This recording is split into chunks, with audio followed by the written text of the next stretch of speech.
ओम शांति। 20 मार्च 2025 के ईश्वरीय महावाक्य। पहले सुनते हैं मुरली के मुख्य पॉइंट्स। बाबा ने कहा, तुम ब्राह्मण बच्चे ही पहले पहले बाप से बिछुड़े थे। अब शिव बाबा पहले पहले आकर तुमसे ही मिलते हैं। तुम्हारे खातिर ही बाप को आना पड़ता है। अपने सत्य धर्म को जानने से तुम्हारे में इतनी ताकत आई है जो तुम आयरन एजिड पहाड़ को उठाए गोल्डन एजिड पहाड़ बना देते हो, सोने का भारत बना देते हो।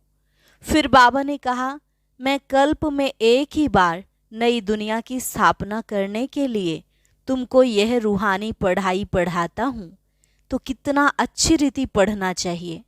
बाप को कहा ही जाता है मर्सीफुल। वह तुम बच्चों के सब दुखों को खलास कर 100% सुख देने आए हैं, तो पूरा सुख लेना चाहिए ना। बाकी इस दुनिया में तो अल्पकाल क्षण भंगुर सुख है, यह थोड़े ही साथ चलेगा। साथ चलेंगे यह अविनाशी ज्ञान रत्न। हाँ, विनाशी धन भी साथ उनका जाएगा जो इस समय बाप को मदद करते हैं। लास्ट में बाबा ने कहा, योग से ही आत्मा की अलाय निकलती है और आत्मा तमो प्रधान से सतो प्रधान बन जाती है, क्योंकि योग अग्नि है। यदि आग ठंडी होगी तो अलाय निकलेगी नहीं। तुम्हारी लाइन एकदम क्लियर होनी चाहिए। सिवाय एक बाप के और कोई की याद ना आए तो खुशी का पारा चढ़ा रहेगा। और अब सुनते हैं महावाक्यों को विस्तार से। मुरली का सार। मीठे बच्चे, इस पुरानी दुनिया में अल्पकाल क्षण भंगुर सुख है, यह साथ नहीं चल सकता। साथ में अविनाशी ज्ञान रत्न चलते हैं, इसलिए अविनाशी कमाई जमा करो। प्रश्न, बाप की पढ़ाई में तुम्हें कौन सी विद्या नहीं सिखाई जाती? उत्तर, भूत विद्या। किसी के संकल्पों को रीड करना, यह भूत विद्या है। तुम्हें यह विद्या नहीं सिखाई जाती। बाप कोई थॉट रीडर नहीं है, वह जानी जाननहार अर्थात नॉलेजफुल है। बाप आते हैं तुम्हें रूहानी पढ़ाई पढ़ाने, जिस पढ़ाई से तुम्हें 21 जन्मों के लिए विश्व की राजाई मिलती है। ओम शांति। भारत में भारतवासी गाते हैं, आत्माएं और परमात्मा अलग रहे बहुकाल। अब बच्चे जानते हैं, हम आत्माओं का बाप परम पिता परमात्मा हमको राजयोग सिखला रहे हैं, अपना परिचय दे रहे हैं और सृष्टि के आदि मध्य अंत का भी परिचय दे रहे हैं। कोई तो पक्के निश्चय बुद्धि हैं, कोई कम समझते हैं, नंबरवार तो है ना। बच्चे जानते हैं, हम जीव आत्माएं परम पिता परमात्मा के सम्मुख बैठे हैं। गाया जाता है, आत्माएं परमात्मा अलग रहे बहुकाल। अब मूल वतन में जब आत्माएं हैं तो अलग होने की बात नहीं उठती। यहाँ आने से जब जीव आत्मा बनते हैं तो परमात्मा बाप से सभी आत्माएं अलग होती हैं। परम पिता परमात्मा से अलग होकर यहाँ पार्ट बजाने आते हैं। आगे तो बिगर अर्थ ऐसे ही गाते थे, अभी तो बाप बैठ समझाते हैं। बच्चे जानते हैं, परम पिता परमात्मा से हम अलग हो यहाँ पार्ट बजाने आते हैं। तुम ही पहले पहले बिछुड़े हो तो शिव बाबा भी पहले पहले तुमसे ही मिलते हैं। तुम्हारे खातिर बाप को आना पड़ता है। कल्प पहले भी इन बच्चों को ही पढ़ाया था जो फिर स्वर्ग के मालिक बने। उस समय और कोई खंड नहीं था। बच्चे जानते हैं, हम आदि सनातन देवी देवता धर्म के थे, जिसको डीटी रिलीजन, डीटी डायनेस्टी भी कहते हैं। हर एक को अपना रिलीजन होता है। रिलीजन इज माइट कहा जाता है, धर्म में ताकत रहती है। तुम बच्चे जानते हो, यह लक्ष्मी नारायण कितनी ताकत वाले थे। भारतवासी अपने धर्म को ही नहीं जानते। किसकी भी बुद्धि में नहीं आता बरोबर भारत में इनका ही धर्म था। धर्म को ना जानने के कारण इरिलीजियस बन गए हैं। रिलीजन में आने से तुम्हारे में कितनी ताकत रहती है।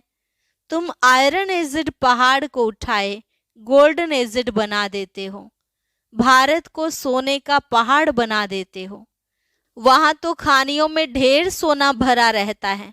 सोने के पहाड़ होंगे जो फिर वह खुलेंगे।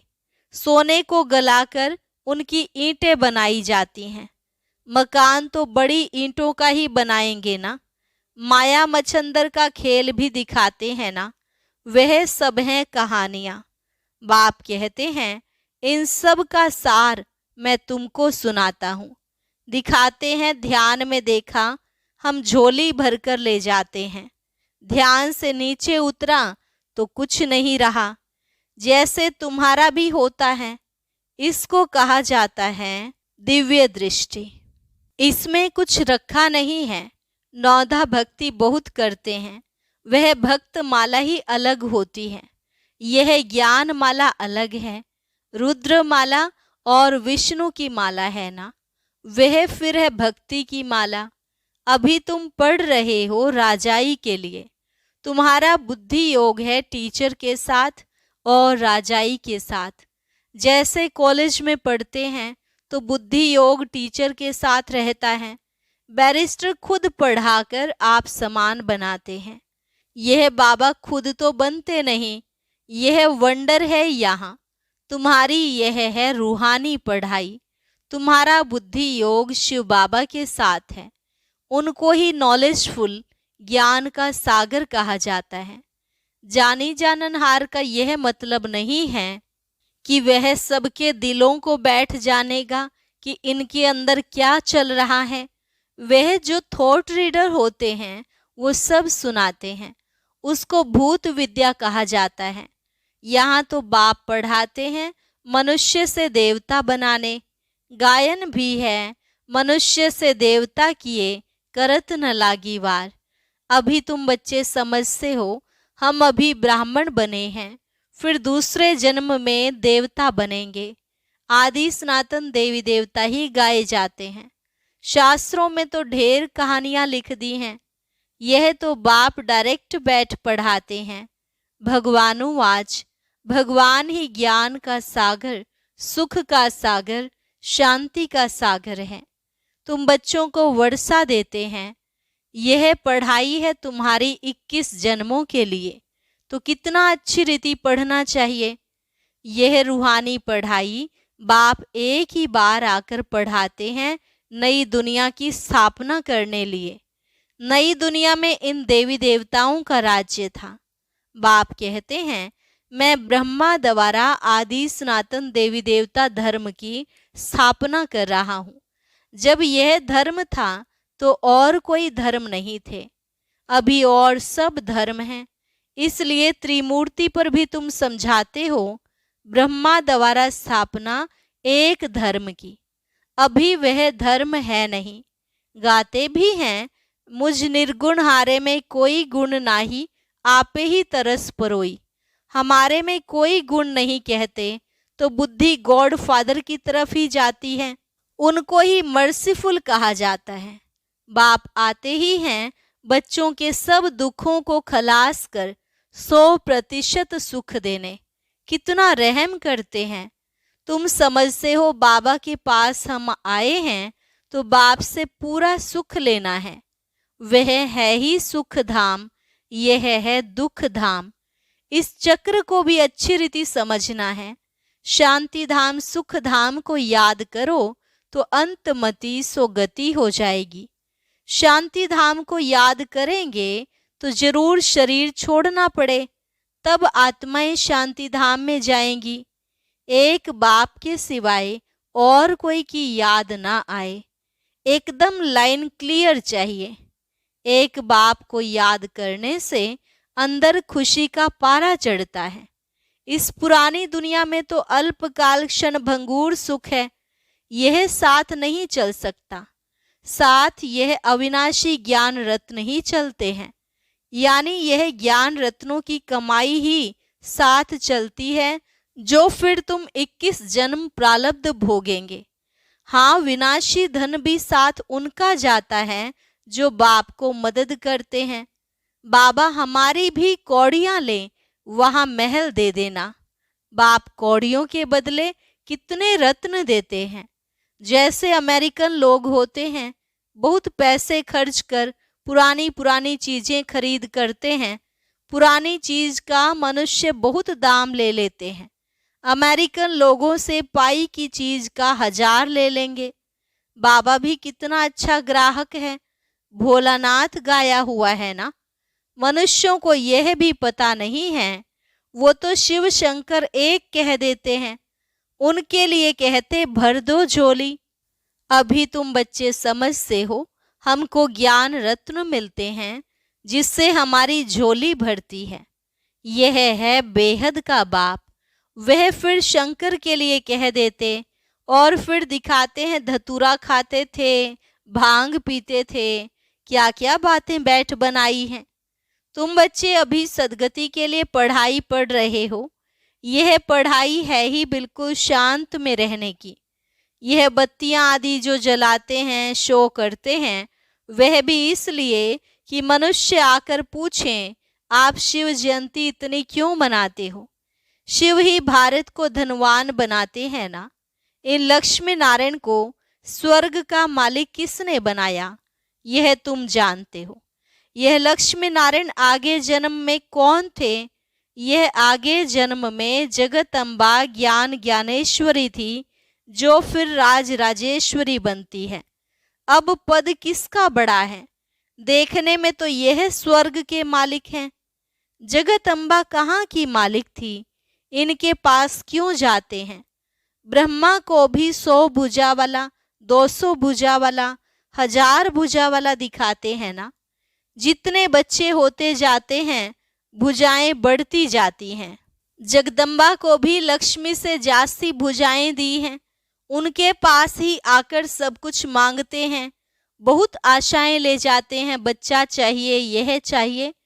लक्ष्मी के पास कभी ऐसी आशाएं नहीं ले जाएंगे, वह तो सिर्फ धनवान है।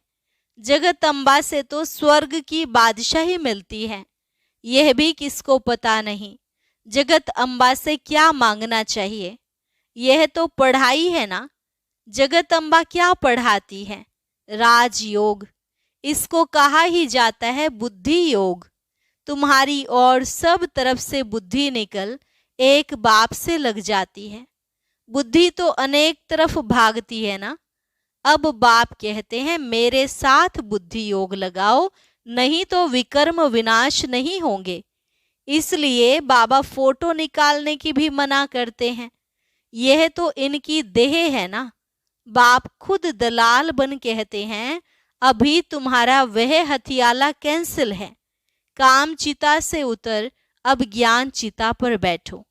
काम चिता से उतरो, अपने को आत्मा समझ मुझ बाप को याद करो, तो विकर्म विनाश होंगे।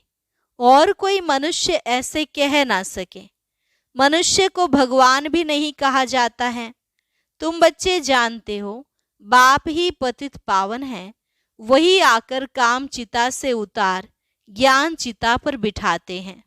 वह है रूहानी बाप। वह इनमें बैठ कहते हैं तुम भी आत्मा हो, औरों को भी यही समझाते रहो। बाप कहते हैं मन मना भव। मन मना भव कहने से ही स्मृति आ जाएगी। इस पुरानी दुनिया का विनाश भी सामने खड़ा है। बाप समझाते हैं यह है महाभारी महाभारत लड़ाई। कहेंगे लड़ाई तो विलायत में भी होती है, फिर इसको महाभारत लड़ाई क्यों कहते हैं? भारत में ही यज्ञ रचा हुआ है, इनसे ही विनाश ज्वाला निकली है। तुम्हारे लिए नई दुनिया चाहिए तो मीठे बच्चे, पुरानी दुनिया का जरूर विनाश होना चाहिए। तो इस लड़ाई की जड़ यहाँ से निकलती है। इस रुद्र ज्ञान यज्ञ से महाभारी लड़ाई विनाश ज्वाला प्रज्वलित हुई। भल शास्त्रों में लिखा हुआ है, परंतु किसने कहा है यह नहीं जानते। अभी बाप समझा रहे हैं नई दुनिया के लिए। अभी तुम राजाई लेते हो, तुम देवी देवता बनते हो। तुम्हारे राज्य में और कोई भी होना नहीं चाहिए। डेविल वर्ल्ड विनाश होता है। बुद्धि में यह याद रहना चाहिए, कल हमने राज्य लिया था, बाप ने राज्य दिया था, फिर 84 जन्म लेते आए, अभी फिर बाबा आया हुआ है। तुम बच्चों में यह तो ज्ञान है ना, बाप ने यह ज्ञान दिया है। जब डीटी धर्म की स्थापना होती है तो बाकी सारे डेविल वर्ल्ड का विनाश होता है। यह बाप बैठ ब्रह्मा द्वारा सब बातें समझाते हैं। ब्रह्मा भी शिव का बच्चा है। विष्णु का भी राज समझाया है कि ब्रह्मा सो विष्णु, विष्णु सो ब्रह्मा बनता है। अभी तुम समझ गए हो, हम ब्राह्मण हैं, फिर देवता बनेंगे, फिर 84 जन्म लेंगे। यह नॉलेज देने वाला एक ही बाप है, तो फिर कोई मनुष्य से यह नॉलेज मिल कैसे सकती? इसमें सारी बुद्धि की बात है। बाप कहते हैं कि और सब तरफ से बुद्धि तोड़ो, बुद्धि ही बिगड़ती है। बाप कहते हैं कि मुझे याद करो तो विकर्म विनाश होंगे। गृहस्थ व्यवहार में भले रहो, एम ऑब्जेक्ट तो सामने खड़ी है। जानते हो हम पढ़कर यह बनेंगे। तुम्हारी पढ़ाई है ही संगम युग की। अभी तुम ना इस तरफ हो ना उस तरफ, तुम बाहर हो। बाप को खिवैया भी कहते हैं, गाते भी हैं, हमारी नैया पार ले जाओ। इस पर एक कहानी भी बनी हुई है। कोई चल पड़ते हैं, कोई रुक जाते हैं। अब बाप कहते हैं, मैं इस ब्रह्मा के मुख द्वारा बैठ सुनाता हूँ। ब्रह्मा कहाँ से आया? प्रजापिता तो जरूर यहाँ चाहिए ना। मैं इनको अडॉप्ट करता हूँ, इनका भी नाम रखता हूँ। तुम भी ब्रह्मा मुख वंशावली ब्राह्मण हो, जो कलयुग अंत में हैं, फिर वही सतयुग आदि में जाएंगे। तुम ही पहले पहले बाप से अलग हो, पार्ट बजाने आए हो। हमारे में भी सब तो नहीं कहेंगे ना। यह भी मालूम पड़ जाएगा कौन पूरे 84 जन्म लेते हैं। इन लक्ष्मी नारायण की तो गारंटी है ना। इनके लिए ही गायन है, श्याम सुंदर। देवी देवता सुंदर थे, सांवरे से सुंदर बने हैं। गावड़े के छोरे से बदल सुंदर बन जाते हैं। इस समय सब छोरे छोरियां हैं। यह बेहद की बात है। उनको कोई जानते नहीं। कितनी अच्छी अच्छी समझानी दी जाती है। हर एक के लिए सर्जन एक ही है। यह है अविनाशी सर्जन। योग को अग्नि कहा जाता है, क्योंकि योग से ही आत्मा की अलाए खाद निकलती है। योग अग्नि से तमो प्रधान आत्मा सतो प्रधान बनती है। यदि आग ठंडी होगी तो अलाए निकलेगी नहीं। याद को योग अग्नि कहा जाता है, जिससे विकर्म विनाश होते हैं। तो बाप कहते हैं, तुमको कितना समझाता रहता हूं, धारणा भी हो ना। अच्छा मन मना भव, इसमें तो थकना नहीं चाहिए ना। बाप को याद करना भी भूल जाते हैं। यह पतियों का पति तुम्हारा ज्ञान से कितना श्रृंगार करते हैं। निराकार बाप कहते हैं, और सबसे बुद्धि योग तोड़ मुझ अपने बाप को याद करो। बाप सभी का एक ही है। तुम्हारी अब चढ़ती कला होती है। कहते हैं ना, तेरे भाने सर्व का भला। बाप आए हैं सर्व का भला करने। रावण तो सबको दुर्गति में ले जाते हैं, राम सबको सदगति में ले जाते हैं। अच्छा, मीठे मीठे सिकिलधे बच्चों प्रति मात पिता बाप दादा का याद प्यार और गुड मॉर्निंग। रूहानी बाप की रूहानी बच्चों को नमस्ते। रूहानी बच्चों की रूहानी बाप दादा को नमस्ते नमस्ते, गुड मॉर्निंग। धारणा के लिए मुख्य सार। पहली पॉइंट, बाप की याद से अपार सुखों का अनुभव करने के लिए बुद्धि की लाइन क्लियर चाहिए। याद जब अग्नि का रूप ले तब आत्मा सतो प्रधान बने। बाप कौड़ियों के बदले रत्न देते हैं। ऐसे भोलानाथ बाप से अपनी झोली भरनी है। शांत में रहने की पढ़ाई पढ़ सदगति को प्राप्त करना है। वरदान: माया के बंधनों से सदा निर्बंधन रहने वाले योग युक्त बंधन मुक्त भव। माया के बंधनों से सदा निर्बंधन रहने वाले योग युक्त बंधन मुक्त भव। बंधन मुक्त की निशानी है सदा योग युक्त। योग युक्त बच्चे जिम्मेवारियों के बंधन व माया के बंधन से मुक्त होंगे। मन का भी बंधन ना हो। लौकिक जिम्मेवारी तो खेल है, इसलिए डायरेक्शन प्रमाण खेल की रीति से हंसकर खेलो तो कभी छोटी छोटी बातों में थकेंगे नहीं। अगर बंधन समझते हो तो तंग होते हो, क्या क्यों का प्रश्न उठता है। लेकिन जिम्मेवार बाप है, आप निमित्त हो। इस स्मृति से बंधन मुक्त बनो तो योग युक्त बन जाएंगे। स्लोगन: करण करावनहार की स्मृति से भान और अभिमान को समाप्त करो। करण करावनहार की स्मृति से भान और अभिमान को समाप्त करो। अच्छा। ओम शांति। अब आज का अव्यक्त इशारा और ज्ञान मोती भी अवश्य सुने।